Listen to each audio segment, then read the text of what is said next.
friends, it's Christy. Welcome back to my channel. Today I'm going to be making another all dies, no stamps card with a slight modification. And I'm going to be using the brand new Stitch Teapot dies. So I'm actually going to be die cutting that out of both some cardstock and some pattern paper from the Flower Market 6x6. So the main part of the teapot I'm going to cut out of this really pretty lavender floral print, and then I'm going to do some of the little accessories like the handle, the lid, and the spout out of some sugar plum cardstock from Lawn Fawn. So I ran those through my Spellbinders Platinum 6, and I also die cut the main part of the teapot out of some cheap white cardstock just to give it a little bit more stability and give me like a surface to build my die cut on. So I'm adhering that pattern paper piece using some Barely Art Precision Craft Glue, which you guys know has become my favorite glue thanks to all of your suggestions.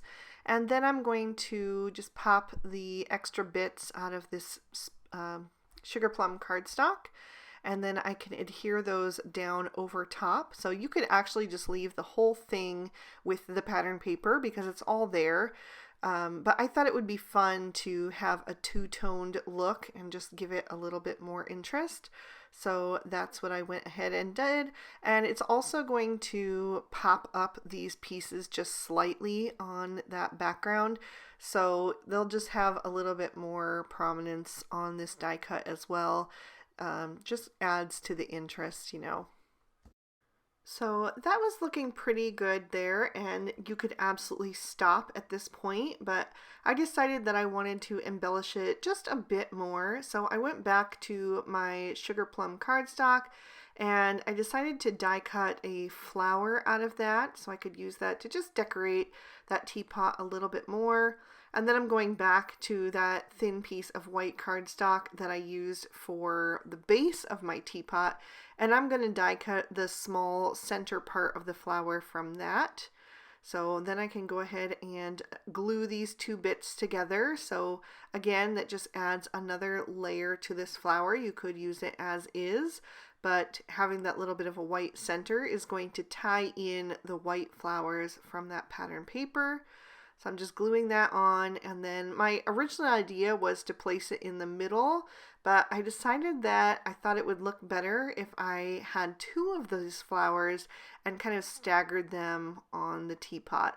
So I'm just gluing another one together after die cutting that a second time and making sure that I like the placement, and then I'm going to adhere both of these down. So one at the top left and then one at the lower right. And I'm just turning that flower a bit so that the petals are pointing in a slightly different direction to also add just a bit more interest. So I'm happy with how that teapot is looking. I can set that aside and work on some of these other little bits. I wanted to die cut the tea bag, so I'm using that white cardstock again. And I'm going to die cut the label out of both the white and the sugar plum.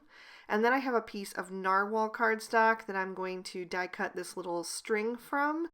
And actually I'm not 100% sure that is meant to be the string. I'm thinking it is, but it could also be used as like a wisp of steam coming out of the spout of the teapot.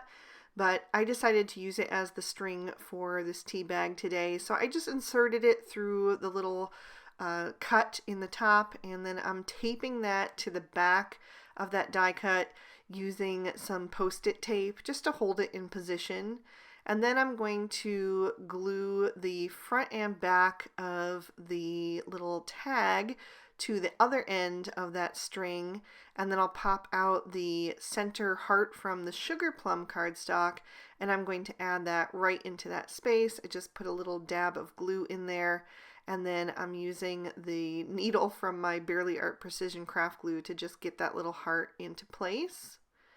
And I'll just make sure that I have that how I want it. And then I wanted to kind of make this little tea bag look like it actually had some tea in it. So I'm going to color that with some Copic markers.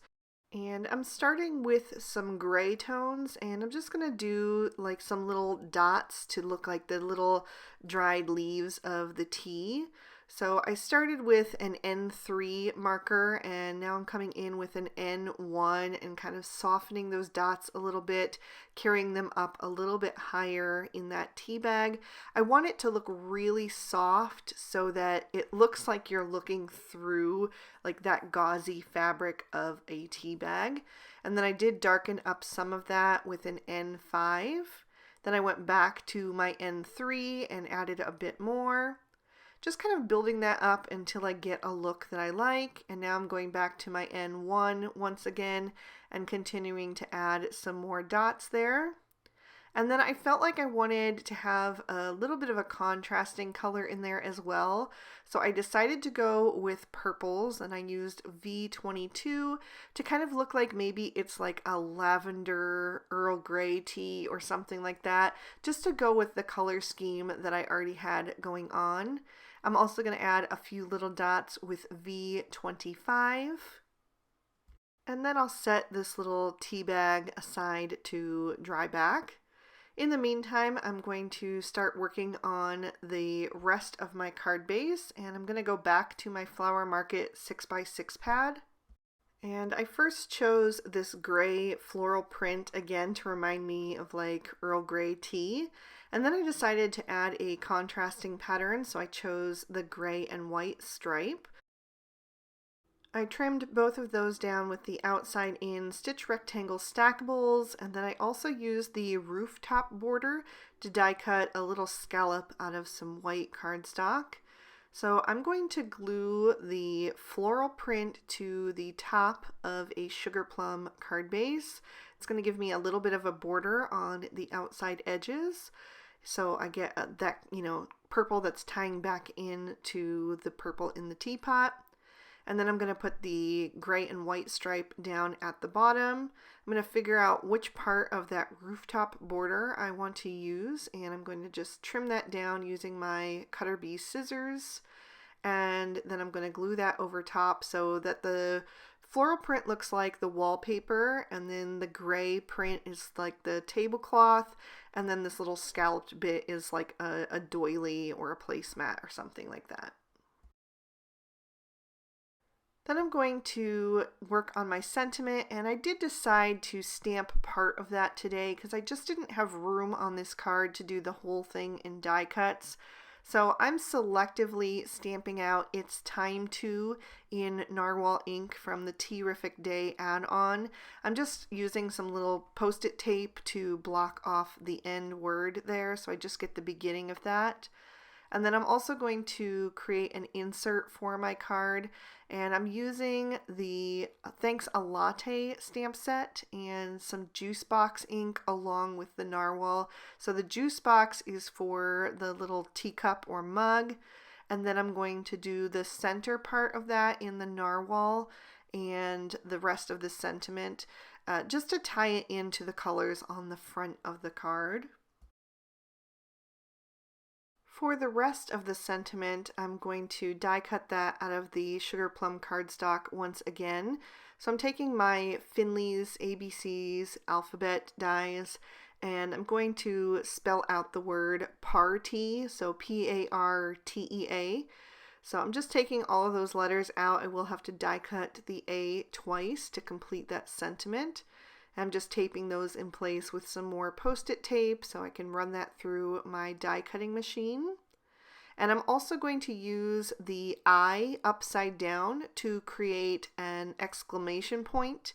And I actually die cut that twice, so I can use a part of that later on.